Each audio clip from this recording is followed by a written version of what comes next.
Y como sabéis, acabamos de terminar el Consejo de Administración, donde hemos aprobado los presupuestos para el año 2026 y el plan de inversiones para el año 2026. Yo quería aprovechar hoy para aclarar un par de cuestiones. Primero, quería comparecer hoy y dar esta información porque muchas veces el hecho de que no terminemos de respetar el tema de los consejos de administración hace que la información fluya y dé lugar a equivocaciones, a informaciones que luego no son del todo correctas como debían de ser. Yo he podido leer recientemente que el año pasado fue el primer año que Maxa había presentado pérdidas, que concretamente fueron 777.888 euros, pero no era la primera vez, era la cuarta. Entonces, hombre, si al final respetáis un poco y os podamos dar la información, yo creo que podemos informar al ciudadano, que es lo que tenemos que hacer de la mejor manera posible. Y yo quería aprovechar para aclarar dos conceptos. El agua en Córdoba no ha subido ni va a subir. El agua en Córdoba, ni cuando ha gobernado este Gobierno, ni cuando ha gobernado este Gobierno, se ha cobrado. El agua es universal y gratuita. El Ayuntamiento de Córdoba y los ciudadanos de Córdoba pagan por un servicio, no pagan por el bien. El bien es absolutamente gratuito. Cualquier persona que vive en una fuente de Córdoba no tiene que pagar por ello. Y si mañana alguien coge y se va con unas garrafas al pantano del Guadalmellato, tampoco puede llenarlas y nadie le cobra por ello. Quiero dejarlo claro porque muchas veces, al final, tenemos un error de concepto de cara a los ciudadanos. Y sí, nosotros cobramos por un servicio que implica varias líneas de actuación. La primera, la captación del agua desde el pantano del Guadalmellato. La segunda, la potabilización de la misma. La tercera, la distribución entre todos los cordobeses, que en casa abramos el grifo y salga agua. La cuarta, que nosotros también seamos capaces de recoger ese agua, le demos al botón de la cisterna y el agua se vaya. Y la quinta, trabajar en esas aguas residuales para devolverlas al medio ambiente con la mejor calidad posible, o por lo menos con la misma en la que nos hemos encontrado. Por eso pagan los ciudadanos de Córdoba. Entonces, cuando se habla de subidas, hay otro error de concepto que también quiero aclarar. La prestación de un servicio público, como es el tema del agua, es una prestación cuyo coste se supone o lo soportan los ciudadanos que hacen uso del mismo. Jamás un servicio representa un impuesto. Por tanto, leer también, como he leído, declaraciones de otras personas o de la oposición diciendo que el Gobierno de José María Bellido sube los impuestos, nada más lejos. En economía, y yo ese día creo que fui a clase y además miré a la pizarra, hay que saber distinguir lo que es un impuesto, lo que es una tasa, de lo que es una tarifa. Y en EMAGSA lo que nosotros estamos cobrando es una tarifa por ese servicio. Un servicio que nos permite, como hemos hecho hoy, presentar el mayor plan de inversiones de la historia de EMAGSA, con 23 millones de euros. 23 millones de euros que nos va a permitir seguir trabajando en el tanque de tormentas. 23 millones de euros que nos va a permitir actuar sobre las líneas de abastecimiento que tenemos desde el Guadalmellato. Para quien no lo sepa, tenemos dos líneas de abastecimiento. La línea 1, que tiene como 50 años de antigüedad, y la línea 2. Y que el año pasado, con el tema de los fenómenos extremos que tuvimos con el tema del agua, vimos que podía correr. En algún momento estuvo en serio riesgo el haber podido sufrir algún percance, esas líneas de conducción que tenemos, y haber puesto en peligro el abastecimiento del agua. Yo siempre digo que el agua es vida y sin agua no hay absolutamente nada, pero no tenemos en cuenta nunca que es el servicio más barato que pagan los ciudadanos. Si el 100% de los servicios que pagan los ciudadanos, el agua representaría solo el 10%. No tenemos en cuenta la luz, que supone un 50%, un 45% y otro 45% que normalmente suelen ser las telecomunicaciones. Y como no podía ser de otra manera, a una empresa como EMAGSA, pues también esas subidas le afectan. Y nosotros al final, como no habían subido las tarifas desde el año 2014, nos vimos obligados a hacer una actualización de esas tarifas para buscar el equilibrio financiero de la empresa. Equilibrio financiero que queremos seguir manteniendo. Y no es que nosotros vayamos a decir que aplicamos una subida, que evidentemente no es una subida. Tenemos la obligación de actualizar las tarifas como nos las actualizan a todo hijo de vecino cuando nos suben la luz, que suben bastante más porcentaje, o cuando nos suben la telefonía o nos suben el gas. A nosotros, como también nos suben, nos vemos en la obligación de ajustar ese equilibrio financiero.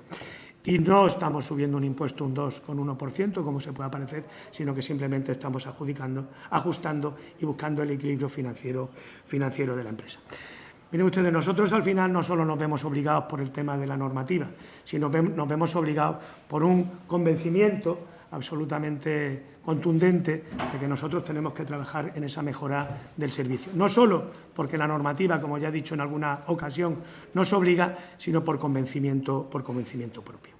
Hace unos años, esta empresa se le llamaba que era la joya de la corona porque presentaba 4 millones de beneficios, presentaba 5 millones de beneficios. Y esa política, que puede parecer muy buena porque se puede presumir de que magnífica gestión que damos presupuestos o que damos beneficios, es una política absolutamente equivocada. Esta empresa lo que tiene que hacer es empatar. No tiene ni que perder ni tiene que ganar. Lo que tiene que hacer esta empresa fundamentalmente es tener el mejor servicio, tener la red de abastecimiento arreglada y actualizada en un 90% como la tenemos, ser la empresa de España de abastecimiento y saneamiento que en el abastecimiento tiene el menor índice de fugas por debajo del 10%, concretamente en un 8%, pero sí nuestra obligación es en ese saneamiento, en esa recuperación de aguas recuperadas, en ese uso terciario que tenemos que hacer de las mismas, de poner en orden también la red de saneamiento de esta ciudad que, desgraciadamente, con tanto beneficio sin reinvertirlo, pues envejece como las conducciones que tenemos del Guadalmellato.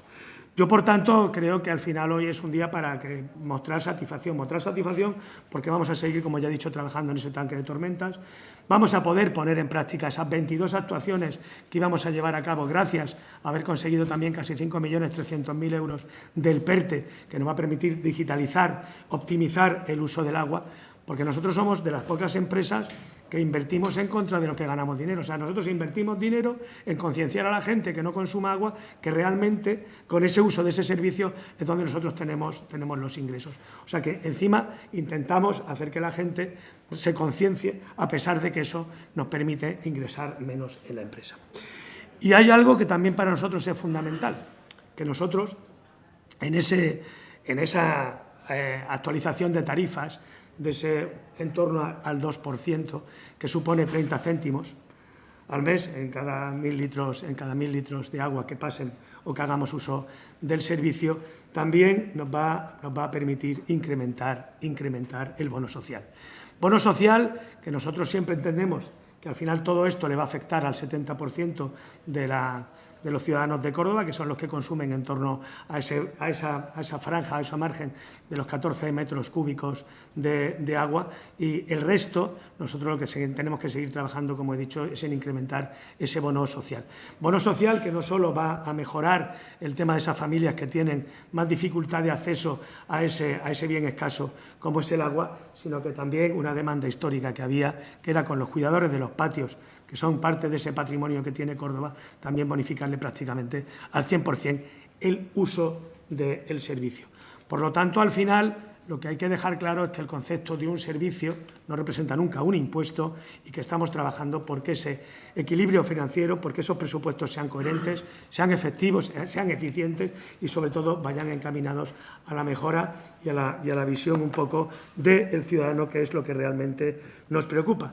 Y que, además, nos va a permitir trabajar en algunas líneas de actuación que antes no hacíamos y que va a asumir también EMASA, como un plan director que llevaremos a cabo con el tema de las fuentes. Sabéis que estamos naturalizando algunas fuentes, otras estamos haciendo también un proceso de ajardinamiento, como hemos hecho con la de Tendillas, como hemos hecho con Santa Teresa, como recientemente pondremos en marcha el tema de la fuente de Vallellano, comúnmente conocida como la fuente del Malía, y cómo seguimos trabajando con el uso de la disminución de los productos químicos.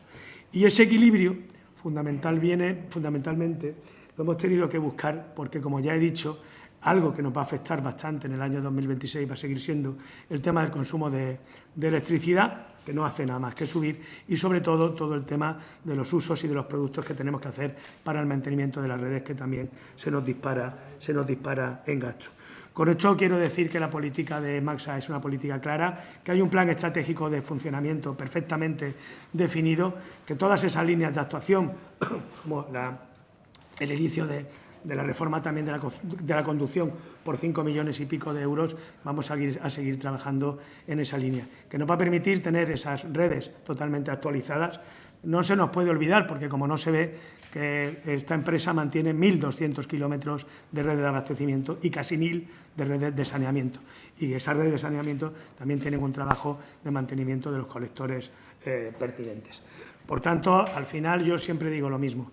Digo, al final esta empresa muchas veces no solo nos limitamos, o parece que hacemos mucha demagogia con el tema del consumo del agua, y lo que nosotros estamos intentando es darle la importancia que tiene, algo que nadie valora, de lo que es poder abrir el grifo en casa, poder abrir o retirar ese agua, sobre todo porque es fundamental para el desarrollo económico de la ciudad, para la salud y para el tema también, algo muy importante en el que nosotros nos basamos, para el tema del turismo. Como ya hemos dicho, vamos a trabajar en todos los frentes y siempre sin perder de vista ese objetivo fundamental, que es mantener el equilibrio financiero de la empresa, que para eso también nos pagan los cordobeses.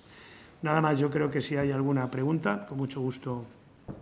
¿La subida es del 2%, 2, algo o menos? Entonces estará en torno al 2%, 2,1, 2,9 más o menos es la previsión que hay. Es una previsión que hemos hecho fruto, como ya he dicho, del análisis de la subida del consumo energético y sobre el tema también del tema de los productos, porque ya hemos dicho que también el incremento de inversiones, que ya hemos dicho que va a ser la mayor inversión en la historia de esta empresa, con 23 millones de euros, también, hombre, viene fomentada por haber trabajado y haber podido conseguir, algo también que agradezco a todo el equipo técnico de Emaxa, de haber podido conseguir esos 5.300.000 euros del PERTE. Te las voy a decir. Te voy a decir varias de las que hay, porque así yo suelo tener memoria, pero acordarme de todas de memoria a veces me complica. Pues mira, como actuaciones tenemos el tanque Tormenta del balcón del Guadalquivir, que también aprovecho para decir que se está trabajando para que una vez que se termine la parte de arriba haya un proyecto absolutamente revolucionario en la línea también de actuación, de buscar esas sombras y de buscar las zonas verdes, que bueno, que en breve presentaremos. Como ya hemos dicho, trabajamos en las dos líneas de conducción del Guadalmellato, tanto en la línea 2 como en la línea 1. La línea 1 sobre todo por la necesidad, porque está muy anticuada, y la línea 2 por el mantenimiento propio que tiene que tener. Estamos trabajando en la renovación de las redes de abastecimiento y saneamiento. Como ya hemos dicho, hemos conseguido el 90% de tenerlo actualizado en la de abastecimiento, pero en la de saneamiento no. ¿Eso qué implica? Implica que normalmente el índice de fuga siempre es superior, entonces trabajamos sobre todo enfocado a disminuir esas fugas y sobre todo para reducir averías, que luego también son costosas de reparar. Vamos a realizar adecuaciones tanto en la estación de aguas potables como en la de aguas residuales, sobre todo en la de tema de aguas residuales. Como ya hemos dicho, para nosotros el ciclo integral de agua es fundamental y nuestra intención fundamentalmente es trabajar en poder utilizar esas aguas regeneradas para ese uso terciario, que muchas veces es el riego, que también los agricultores lo demandan, y es una posibilidad de tener también ahí una base que no sea solo el tema del agua bruta. Vamos a trabajar fundamentalmente en el tema de la digitalización y en el centro de control unificado, que eso, bueno, pues nos va a venir, lo teníamos puesto en marcha, pero la verdad es que la ayuda que hemos conseguido del tema del PERTE nos va a ayudar, desde luego, a que sea también un alivio financiero para la empresa. Y también vamos a seguir trabajando en el tema de energías renovables. Energías renovables, porque lo que tenemos que trabajar no solo es en el equilibrio financiero de la empresa, sino en la mayor eficiencia de la misma. Y cuanto más seamos capaces de generar energía para autoconsumo, menos tenemos que recurrir a la energía externa, que, como ya he dicho, es una de las partidas más importantes que tenemos. Yo, bueno, creo que al final estamos ante unos presupuestos históricos. Venimos trabajando desde hace tiempo en muchas actuaciones, como ya he dicho, que nos han permitido actualizar la empresa. Yo sí mantengo el criterio de que esta empresa es la joya de la corona del Ayuntamiento de Córdoba. pero no porque dé muchos beneficios, es la joya de la corona porque somos referencia a nivel nacional, incluso a nivel internacional, en muchas de las actuaciones que llevamos a cabo. Y estamos a la cabeza en, bueno, pues en no tener fugas, en eficiencia en el consumo del agua y seguimos trabajando en esa línea. No sé si con esto... ¿El cuarto año de pérdidas, pero ha sido consecutivo? No. Vamos a ver, el año pasado se presentaron pérdidas y erróneamente la información era que era el primer año que la empresa presentaba pérdidas y no, era el cuarto. Era el cuarto, pero además de los 4 era el año que menos pérdidas había presentado. Un año presentó 1.100.000, otro año presentó 900 y pico mil y otro año presentó 800.000. Pues yo, no, si no recuerdo mal, un año pues gobernaba Rosa Aguilar, otro año no sé si estaba Andrés Ocaña, otro año tampoco lo recuerdo. En definitiva, que no era el único año ni era fruto de una mala gestión de este Gobierno el hecho de que la empresa el año pasado presentase pérdidas. Y no presentó más pérdidas precisamente porque realizamos esos ajustes para buscar el equilibrio financiero de la empresa. Desde el 2014 no había ninguna modificación ni ninguna actualización de las tarifas, repito, de las tarifas. Aquí no ha subido ni hay un impuesto un 18% más caro, cuando se suman todos los años. Y como ya he dicho, el gasto del agua, para que tengamos un dato también que podamos manejar, no representa en la mayoría de las familias ni el 1% del gasto de los servicios que tiene que usar. Es el gasto más barato. Para que también tengáis otro dato, en Dinamarca, un hectómetro cúbico vale 9,2 euros. Aquí, 1,87. La media a nivel nacional está en un 2,7. En Córdoba somos de los sitios donde se toma, el servicio que prestamos es el más barato de España. Y además, cuando hubo que actualizar este servicio, pocas empresas actualizaron este servicio por debajo de un 30% de actualización de tarifas.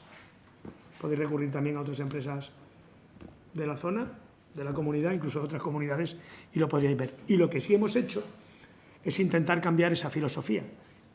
No estar trabajando en abandonar las cosas y no estar actualizando las tarifas, sino que las tarifas de alguna manera se actualizan de forma recurrente anualmente y que vayan en relación de la subida de los costes de explotación. Nada más y nada menos. Porque si ya tenemos un plan estratégico de actuación, no nos hace falta, porque ya llevamos un plan financiero económico que nos permite ese equilibrio tenerlo y lo único que tenemos que tener es en el coste de explotación de la subida de la vida normalmente, que nos afecta a todos, incluso en Max. ¿Alguna pregunta más? ¿Está trabajando en algún otro tanque de tormentas, como anunció el alcalde que iban a hacer varios? Sí, vamos a ver, nosotros principalmente la idea es terminar este, que es el más grande de los 4 o 5 que podríamos tener en Córdoba. Es decir, nosotros sí tenemos la idea de los tanques de tormenta que podríamos realizar en Córdoba. Estamos intentando finalizar este, que si Dios quiere quedará finalizado en su totalidad, incluso con el remate de la zona superior dentro del primer semestre del año que viene. Y una vez que tengamos esto terminado, pues sí estamos viendo, ya tenemos algunas de las ubicaciones que podrían ser posibles para el tanque de tormentas y seguiremos trabajando en esa línea. Como ya he dicho, nuestra intención, no solo por normativa, sino por necesidad, porque yo creo que todos somos conscientes de que estamos hablando del bien más importante que tenemos que gestionar. Es el más barato siendo el más importante, o sea que es curioso, ¿no? Pero eso al final también estamos intentando hacer una labor de didáctica con el tema de la ciudadanía, porque yo creo que muchas veces todo lo que hay en torno al mundo del agua es bastante desconocido y lo vemos siempre como un gasto cuando no vemos al final el magnífico servicio que tenemos y que sin agua, si no la tuviéramos, pues desde luego no estaríamos ni aquí. Pero sí, estamos trabajando en esa línea de actuación de seguir mejorando el tema de los tanques y seguir mejorando nuestra red de abastecimiento y de saneamiento. Y respecto al agua regenerada, que también se anunció que se había algún tipo de proyecto, pero no ha habido avances en eso. Vamos a ver, el tema de las aguas regeneradas está regulado. Está regulado con un decreto que salió el año pasado, el decreto es el 1084/2024, donde al final nos vemos obligados. Es decir, el tema de cada vez somos más ciudadanos en el planeta, el agua al final no es una cosa que se fabrique, el agua es el que se tiene y normalmente cada vez hay más usuarios de este bien. Si no intentamos darle un uso terciario o cuaternario incluso al tema del agua, pues andaríamos con problemas. Hay que tener en cuenta que siempre decimos que 2/3 del planeta es agua, pero es agua salada. pero realmente agua potable para el consumo humano no llega muchas veces ni al 2% a nivel mundial. O sea, no somos conscientes de lo escaso que es. Entonces, lo que hay que intentar es darle cuanto mayor uso a ese bien, mejor. Y entonces estamos trabajando con la Confederación Hidrográfica del Guadalquivir para que esas cuotas que tenemos con el tema del agua que podamos utilizar, porque nosotros, al final, cuando las aguas recuperadas, para que también nos hagamos una idea, tenemos la obligación de trabajarlas, de depurarlas y devolverlas al medio ambiente en perfecto estado de revista, como se puede decir. Pero no podemos hacer uso de todo ese agua que nosotros tratamos. Tenemos unos cupos que las confederaciones los regulan y tenemos que hacer uso de ellos. Entonces, trabajamos en aprovechar esos cupos y en tener una red que nos pueda permitir que ese agua pues canalizarla a través de esos usos que nosotros estamos diciendo y no que tenga que volcar directamente al río. Es un poco lo que sucede también con el tema del tanque de tormentas. Los tanques de tormentas, aparte de que tienen un componente de evitar temas de inundaciones, lo que hacen es también cumplir con otro de los decretos que tenemos que tratar el 60% de las aguas pluviales que nosotros captamos. El poder captar, pues cuanta más agua pluvial, poder tratarla, al final no deja de ser que tenemos también un almacenamiento de un agua que, si no es para uso de consumo humano, sí para ese uso terciario de baldeo, de riego de jardines, como ya he dicho, en esa línea de actuación que también echamos y que seguimos trabajando y que también estará dentro de nuestras inversiones, que es incrementar la red de agua no potable. Como sabéis, recientemente hemos hecho que llegue al tema del jardín botánico y también hemos hecho ampliar en 4 kilómetros esa red, dotando de agua no potable tanto el tema del Parque de Levante como el Parque del Canal. En definitiva, hacer un uso lo más eficiente posible del agua y que la que tengamos reservada para el consumo humano sea la mayor posible, porque no tengamos que estar tirando de ella para otro tipo de usos. Mucho que estaría el tanque de tormentas terminando el primer semestre del año que viene, pero entiendo que es 2027, ¿no? 2026. 2026, eso. El año que viene, estamos en el 2025. ¿En este ya? Estamos en el 2025, que yo sepa. Pero o sea, el año que viene es 2026. Cuidado, que pensaba que quedaba mucho más para el tanque de tormentas. No, el tanque de tormentas... y en ese primer trimestre estaría también terminado el proyecto revolucionario que ha hecho... Bueno, siempre, un proyecto que va en la línea de lo que hemos dicho. Es decir, recordar todos que la parte que había en lo que ahora mismo es el tanque, el agujero, por decirlo de alguna manera, del tanque de tormentas, aquello era un jardín de hormigón estupendo, que si ibas a la feria, no sé, al final te tomabas una cerveza más, porque atravesar por allí, la verdad es que yo creo que el calor que había, entonces eso es una de las cosas que también queremos evitar, sobre todo para acercar más el río a esa zona y sobre todo para hacerla muchísimo más, como diría yo, mucho más amable para los ciudadanos. A fin de cuentas, una de nuestras obligaciones también es mejorar esta ciudad, porque mejorar esta ciudad es mejorar un poco la calidad de vida de nuestros ciudadanos, que para eso estamos. ¿Y cómo va a ser eso? ¿En qué sentido es? Vamos, de los detalles más. Bueno, no, lo único que he dicho es que trabajaremos en esa línea de actuación que nosotros venimos desarrollando. Primero, eliminar tema hormigón. Segundo, incrementar las zonas de sombras. Tercero, seguir en esos procesos de naturalización. Reunirá un poco todos esos requisitos en los que venimos trabajando en otras áreas, en otras zonas, perdón. ¿Del bono social, si no entendí mal, se beneficia el 70% de los pueblos? No, me he debido explicar yo mal. Yo he dicho que el reajuste de tarifas en torno al 2%, normalmente se verá afectado en unos 30 céntimos el 70% de los ciudadanos. El resto es componente que paga la industria y tiene también otro tipo tarifario. Yo me refiero en el reajuste de tarifas que sufriría la mayoría de la ciudadanía de Córdoba y que serían, como ya he dicho, 30 céntimos y que va un poco en el componente del equilibrio financiero. Nada más, pues muchísimas gracias. Y que estamos encantados de que haya terminado también la obra, que ya estamos quitando las vallas que ya tocaba.